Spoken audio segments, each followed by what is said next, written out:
Hello students, मैं प्रमोद कुमार पुनः आप लोगों के सामने class 10th physics reflection of light part 6 lesson 1 में अवतल दर्पण द्वारा वस्तुओं का प्रतिबिंब बनाना। अवतल दर्पण द्वारा, जैसे कि पीछे आपको बताए थे, गोली दर्पणों द्वारा वस्तुओं का प्रतिबिंब बनाने के नियम 3 बताए थे। अब उन्हीं तीनों नियमों का हम पालन करते हुए, तीनों नियमों में से किन्हीं 2 नियमों का पालन करते हुए अवतल दर्पण में भिन्न भिन्न जगहों पर वस्तुओं को रखेंगे और रख करके उनका प्रतिबिंब बनाना सीखेंगे। तो जो 6 स्थितियां होती हैं, उन 6 स्थितियों को हम एक शॉर्ट फिगर बनाते हैं और उन्हीं में हम दिखाएंगे और कि वस्तु का प्रतिबिंब कहाँ, वस्तु को कहाँ रखेंगे तो उनका प्रतिबिंब कहाँ बनता जाएगा, उसको ध्यान दीजिए। अगर ये शॉर्ट चित्र देख लेते हैं तो जो 6 हम लगातार बना के बताएंगे वो आपको बहुत अच्छी तरह से समझ आएगा। एक हम टेबल भी बना देंगे लास्ट में कि 6 स्थानों पर जब वस्तुओं का प्रतिबिंब बनता है तो कहाँ बनता है, कैसे बनता है, उल्टा सीधा सब उसमें पता चल जाएगा। ठीक है, तो इसके लिए आइए हम अवतल दर्पण द्वारा वस्तुओं का प्रतिबिंब बनाने के लिए एक शॉर्ट चित्र लेते हैं जिसमें 6 स्थितियों को इंक्लूड करेंगे और वह बहुत ही आपके लिए लाभदायक होगा। 1 नंबर 1 क्वेश्चन इसके लिए इसमें से आ जाएगा। तो जैसे देखिए, ये हम बना रहे हैं अवतल दर्पण। ठीक है, ये क्या बना रहे हैं? अवतल दर्पण बना रहे हैं। ठीक है, अवतल दर्पण हो गया। जैसे कि आप जानते हैं, ये अब क्या बनाने जा रहे हैं? मुख्य अक्ष। ये क्या है? मुख्य, एकदम सीधी रेखा रहेगी, जो हल्का फुल्का टेढ़ा हो रहा है उसको आप समझिएगा। ये क्या है? ध्रुव है। अब हम ले लेते हैं फोकस, यानी कि यफ ले लेते हैं। क्या ले लेते हैं? यफ। अब जितनी दूरी ये है उतनी ही दूरी हमको यहाँ पर वक्रता केंद्र की भी लेनी पड़ेगी। अगर वक्रता केंद्र और फोकस ये दूरियां बराबर नहीं हुई तो वस्तु का प्रतिबिंब जहां पर बनना चाहिए वहां पर सही नहीं बनेगा। ठीक है, तो ये दूरी और ये दूरी दोनों बराबर है। अगर यहां से यहां इसको लेते हैं 10 सेंटीमीटर, कितना लेते हैं? 10 सेंटीमीटर लेते हैं, तो श्योरली है कि P से F की दूरी कितनी होनी चाहिए? 5 सेंटीमीटर। और तब यहां से यहां तक की दूरी भी कितनी होनी चाहिए? 5 सेंटीमीटर। तभी जाकर के जो परावर्तित किरणें होंगी वह सही जगह कटेंगी और वहीं पर उनका वस्तु का प्रतिबिंब बनेगा। तो ये अवतल दर्पण हो गया। अवतल दर्पण में फोकस हो गया और ये जो है आपका वक्रता केंद्र हो गया। अब यहां पर हम स्थिति दिखाते हैं। ये अनंत की स्थिति है। किसकी है? अनंत है, यानी अनंत का चिन्ह है, इनफाइनाइट। वस्तु पहले कहां रखी जाएगी? अनंत पर रखी जाएगी। कहां पर रखी जाएगी वस्तु? अनंत पर। ये देखिए वस्तु है, ठीक है, अनंत पर वस्तु रख दी है। अब इस वस्तु का प्रतिबिंब बनेगा कहां? ध्यान देंगे, फोकस पर बनेगा। कहां पर बनेगा? फोकस पर बनेगा। वास्तविक बनेगा, उल्टा बनेगा और वस्तु से छोटा बनेगा। ठीक है, इतना याद होना चाहिए। अगर हम वस्तु को अनंत पर रखते हैं तो वस्तु का प्रतिबिंब कहां बनेगा? फोकस में बनेगा। वास्तविक बनेगा, उल्टा बनेगा और बहुत छोटा बनेगा। ठीक है, बहुत छोटा बनेगा। ये देखिए ऐसे ही बनेगा और इसी को भी हम बना के दिखाएंगे। बशर्ते यहां प्रश्न बनेगा आपका कि जब वस्तु अनंत पर रखी जाती है तो उस वस्तु का प्रतिबिंब की स्थिति, प्रकृति, आकृति क्या होगी? तब उसका आंसर यही होगा कि जब वस्तु अनंत पर होगा या रखी जाएगी तो उस वस्तु की स्थिति, उस वस्तु के प्रतिबिंब की स्थिति फोकस तल पर होगी, वास्तविक होगा, उल्टा होगा और वस्तु से बहुत छोटा होगा। ठीक है, ये आपको दिमाग में रखना, कॉम्पिटिटिव पेपर में भी आ जाता है। और जब वस्तु कहां पर रखी जा रही है? देखिए ध्यान से, अनंत और वक्रता केंद्र के बीच में, दूसरी स्थिति है। तब वस्तु का प्रतिबिंब कहां बनेगा? फोकस और वक्रता केंद्र के बीच में बनेगा। कैसा बनेगा? वास्तविक बनेगा, उल्टा बनेगा और वस्तु से छोटा बनेगा। वास्तविक, उल्टा और वस्तु से छोटा कहां? F और C के बीच में, यानी कि फोकस तल और वक्रता केंद्र के बीच में वास्तविक, उल्टा और वस्तु से छोटा बनेगा।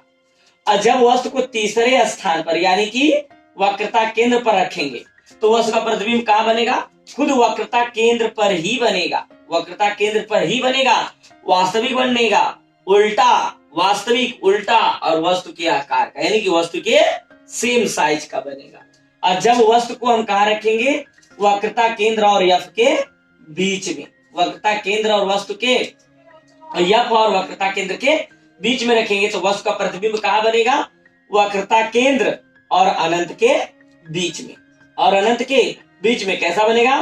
वास्तविक बनेगा, उल्टा बनेगा, वस्तु से बड़ा बनेगा। वस्तु से कैसा बनेगा? बड़ा बनेगा। कहां बनेगा? वक्रता केंद्र और अनंत के बीच में बनेगा। ठीक। और जब वस्तु कहां पर रखी जाएगी? फोकस तल पर रखी जाएगी। जब वस्तु फोकस तल पर रखी जाएगी तो वस्तु का प्रतिबिंब कहां बनेगा? अनंत में बनेगा। कहां पर बनेगा? अनंत में बनेगा, वास्तविक बनेगा, उल्टा बनेगा और वस्तु से बहुत बड़ा बनेगा। ठीक है। जब वस्तु फोकस पर रखी जाएगी तो उस समय वस्तु का प्रतिबिंब अनंत पर बनेगा, वास्तविक बनेगा, उल्टा बनेगा और वस्तु से बहुत बड़ा बनेगा। और जब वस्तु को हम कहां रखेंगे?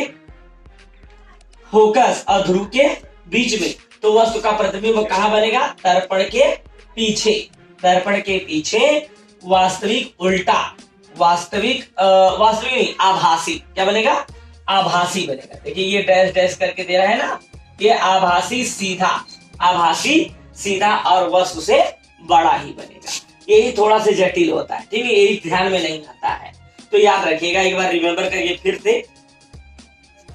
जब वस्तु अनंत पर रखी जाएगी तो वस्तु का प्रतिबिंब कहां बनेगा?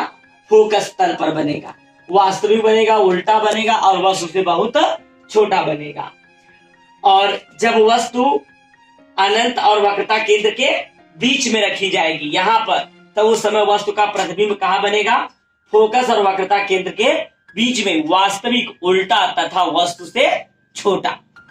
यानी कि फोकस और वक्रता केंद्र के बीच में, वास्तविक, उल्टा और वस्तु से छोटा। यहाँ पर वस्तु से बहुत छोटा, यहाँ पर खाली वस्तु से छोटा। और जब वस्तु तीसरे स्थान पर वक्रता केंद्र पर रखी जाएगी तो उस समय वस्तु का प्रतिबिंब वक्रता केंद्र पर ही बनेगी, वास्तविक बनेगी, उल्टा, वास्तविक, उल्टा और वस्तु के आकार का ही बनेगा या वस्तु के साइज का ही बनेगा। और जब चौथे स्थान पर वक्रता केंद्र फोकस के बीच में वस्तु रखी जाएगी तो उस समय वस्तु के प्रतिबिंब की स्थिति वक्रता केंद्र और अनंत के बीच में, वास्तविक, उल्टा तथा वस्तु से बड़ा बनेगा। और जब हम यफ पर रख देंगे यानी कि फोकस तल पर रखेंगे तो वस्तु का प्रतिबिंब वास्तविक, उल्टा तथा वस्तु से बहुत बड़ा बनेगा। कहां बनेगा? अनंत में बनेगा। और जब हम फोकस और ध्रुव के बीच में वस्तु को रखेंगे तो उसका प्रतिबिंब दर्पण के पीछे बनेगा, दर्पण के पीछे, आभासी सीधा और वस्तु से बड़ा बनेगा। ठीक है, ये तो हो गया शॉर्ट चित्र। ठीक है ना, क्या हो गया? ये शॉर्ट चित्र हो गया। और इसी शॉर्ट चित्र में हम लोग अब नियम नंबर 1 पढ़ेंगे, यानी कि स्थिति नंबर 1 पढ़ेंगे। कहां रखेंगे? अनंत पर रखेंगे और उसी का चित्र बनाएंगे।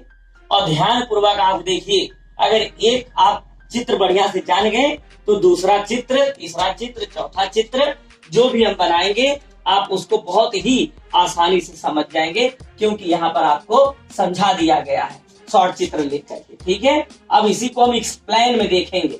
तो हम पहली स्थिति ले रहे हैं, उस पहली स्थिति को आप केयरफुली होकर के देखिए, समझिए, ताकि आपको पेपर में इससे रिलेटेड जो भी क्वेश्चन किया जाए उसका जवाब आप एकदम राइट, क्लियर दें। ठीक है, तो वस्तु कहां रखी जाएगी? जब वस्तु अनंत पर रखी हो। ठीक है, वस्तु कहां पर रखी जाएगी? अनंत पर रखी जाएगी। जब अनंत पर रखी जाएगी, अब हम जो है इस जो शॉर्टकट चित्र आपको बना के बताए हैं उस शॉर्टकट चित्र के बाद अब स्थिति नंबर 1 पढ़ेंगे। अब इस स्थिति नंबर 1 को हम नेक्स्ट वीडियो में लेकर आएंगे, यानी पार्ट 7 में लेकर आएंगे। ठीक है, आप यहाँ तक इसको देखिए, क्योंकि वीडियो बहुत बड़ी हो जाएगी तो समस्या हो जाएगी। तो हम नेक्स्ट वीडियो में लेकर आते हैं, ठीक है।